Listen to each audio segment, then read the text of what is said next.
Bueno, vamos a ir con una última sección del programa. Nuestra columna estrella del CEPA. Exactamente, el Centro de Economía Política Argentina. Para eso estamos en comunicación con Eva Sacco para hablar de tarifazo. Ella es economista y docente universitaria, ha sido asesora de la Secretaría de Comercio, es licenciada en Economía por la Universidad de Buenos Aires, profesora de Matemática por el Joaquín González, magíster en Econometría por la Universidad Torcuato Di Tella y magíster en Desarrollo Económico por el IDAES. ¿Nos escuchás, Eva?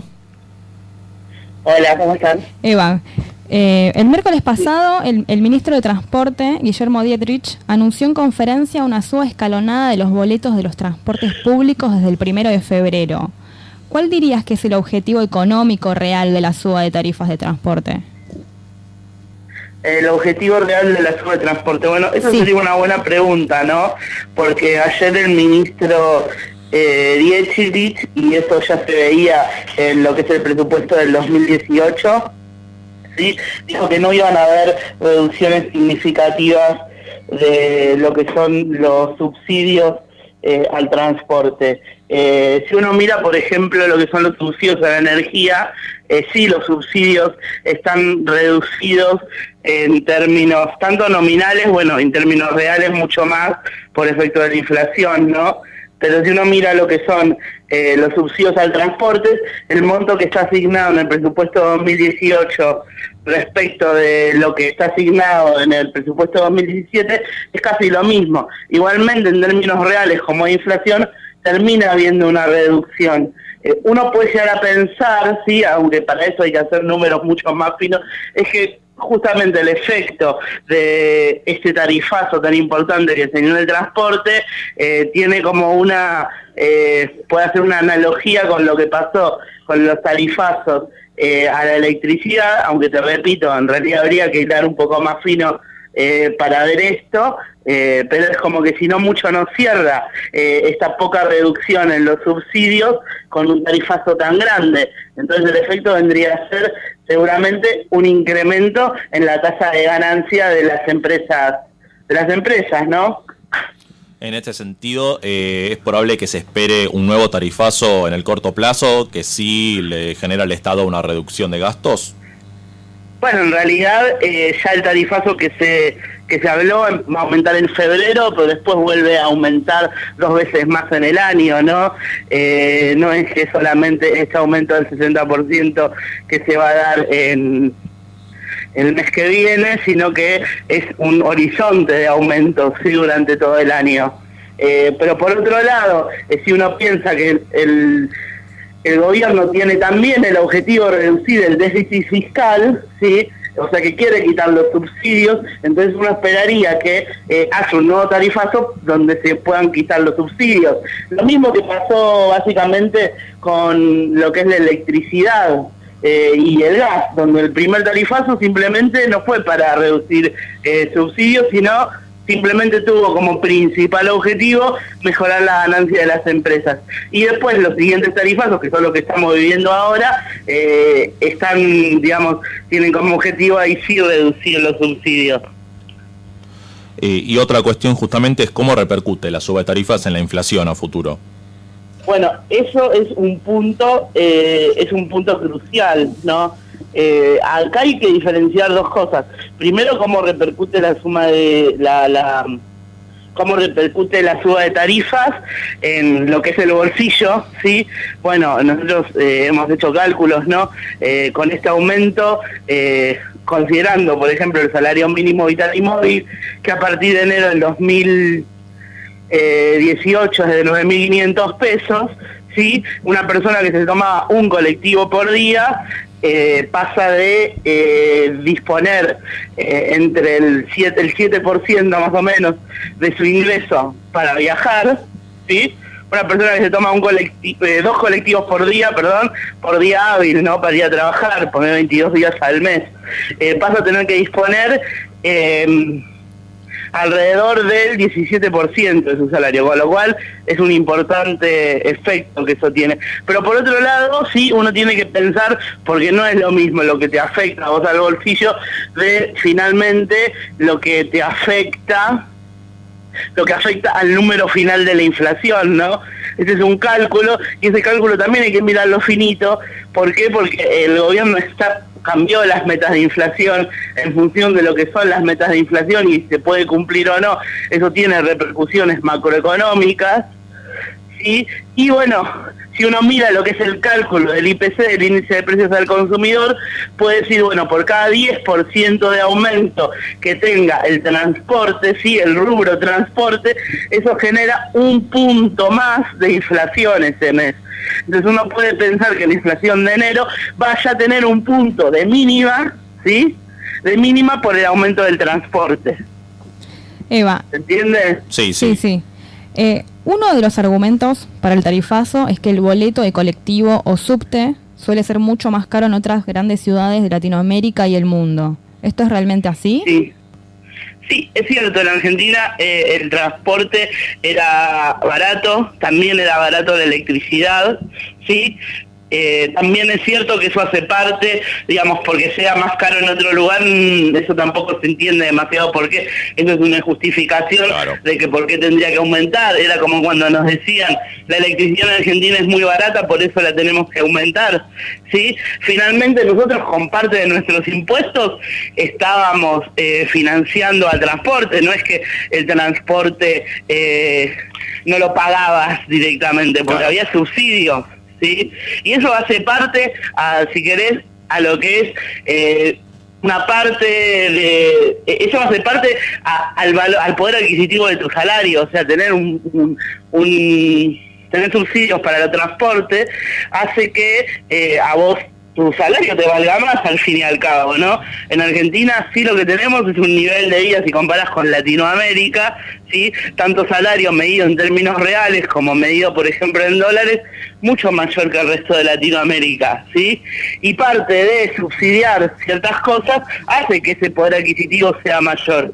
Entonces, a ver, además si uno piensa en los subsidios del transporte, hasta tienen una lógica, si querés, mucho más defendible que los subsidios a la electricidad y los subsidios al gas, ¿sí? Porque el transporte público, ¿quién lo usa? No lo usa una persona del 10º decil de ingresos. Pues usa auto, digamos, usar el transporte público de manera muy, muy ocasional. El que realmente el transporte público utiliza son las personas que tienen menores ingresos, ¿sí? Pues también acá hay una falacia cuando hablan de, bueno, vamos a darle esto de la red SUBE a los que toman 2 o 3 colectivos, que primero no les aumenta ahora en febrero, pero a partir de abril ya sí les empieza a aumentar. Pero por otro lado, hay personas que tienen ingresos bajos y se toman un solo colectivo. Es cierto que el que vive muy lejos, si tiene plata, toma auto, pero también está, digamos, haciendo al 86% ese que se toma un solo transporte. Hay mucha gente que tiene ingresos bajos, pueden vivir, no sé, en una villa en Capital Federal, ¿sí? Tener de los ingresos más bajos y los afecta mucho más el tarifazo. O sea que según sus cálculos, si entendí bien, casi el 90%, casi 9 de cada 10 usuarios toman un solo transporte. Bueno, eso es lo que se está diciendo en todos los medios, ¿sí? 1 de cada 10 viajes, sí, no sé si usuarios, pero porque vos digamos, te comportas distinto según cada viaje, pero 1 de cada, en realidad 8,6 de cada 10 viajes son de un solo modo, ¿no? O sea se toman un solo medio de transporte. O sea que esto del boleto multimodal, este descuento, solo beneficiaría a 1 de cada 10 pasajeros, en definitiva. Más o menos 1,5 de cada 10 pasajeros en promedio, sí, se vería beneficiado por eso del boleto multimodal, que no deja de ser una buena idea, sí, pero lo que sí es una muy mala idea, digamos, es quitarle los subsidios al resto de las personas, cuando además tuvimos, sí, en diciembre, recordemos, porque eso no es solamente el aumento de transporte, dejamos un raconto de todas las cosas que vinieron pasando. Desde el 2016 los precios de los alimentos aumentaron muchísimo, los salarios reales bajaron perdieron 10 puntos respecto de la inflación en el 2016 y en el 2017 no llegaron a recuperar, sobre todo los salarios de los trabajadores que menos ganan, sobre todo los salarios de los trabajadores informales. La EPH, la AUH perdió poder adquisitivo, perdió poder adquisitivo las jubilaciones mínimas y todas las jubilaciones en general. Además, en diciembre se votó este nuevo coeficiente de actualización con toda la ciudadanía en contra, donde los jubilados y los perceptores de aguache van a ganar más a partir de marzo. Ahora hubo una devaluación hace unos pocos días, sí, el dólar ahora en este momento se está disparando, va a haber eso, un traslado a precios de alimentos, sí, los tarifazos que vienen pasando, y ahora ya también en abril empieza a haber, están llegando las facturas del último tarifazo de noviembre y van a empezar a llegar las facturas del tarifazo de gas en abril. Entonces toda una bomba y un cóctel explosivo que lo único que hace es seguir degradando el salario de los trabajadores. Hola Eva, soy Luciano, ¿me escuchás? Sí, te escucho, por favor. ¿Qué tal? Buen día, te quería hacer una pregunta. Uno de los argumentos que tiene el gobierno para quitar los subsidios es que las empresas no invierten con las políticas de subsidio. Dicen y el argumento es que quitando el subsidio la empresa va a tener más rentabilidad, por lo cual va a poder invertir, como pasó con las empresas eléctricas, ahora con el transporte. Realmente, y teniendo en cuenta los antecedentes de este país. Digamos, si ese es el problema, realmente se puede pasar perfectamente de una forma de subsidio a la oferta, que es la que hay actualmente, a una modalidad de subsidiar a la demanda. O sea, por ejemplo, como cuando se le daba, ¿te acordás? A los perceptores de aguache se les depositaba vía ANSES directamente un monto para que puedan acceder a la garrafa social. ¿Por qué? Porque después cuando se hacía subsidio a la oferta, los que verdaderamente necesitaban la garrafa social no podían acceder, entonces se decidió darles un monto monetario para que la gasten en garrafa social. Bueno, eso es muy fácil si justamente existe la SUBE. Perfectamente vos podés discriminar, ¿sí? Y por ejemplo, dar un monto para que gasten, no sé, los trabajadores que en la SUBE todos los meses, en el horario laboral, que gasten en el momento para ir a trabajar, ¿sí?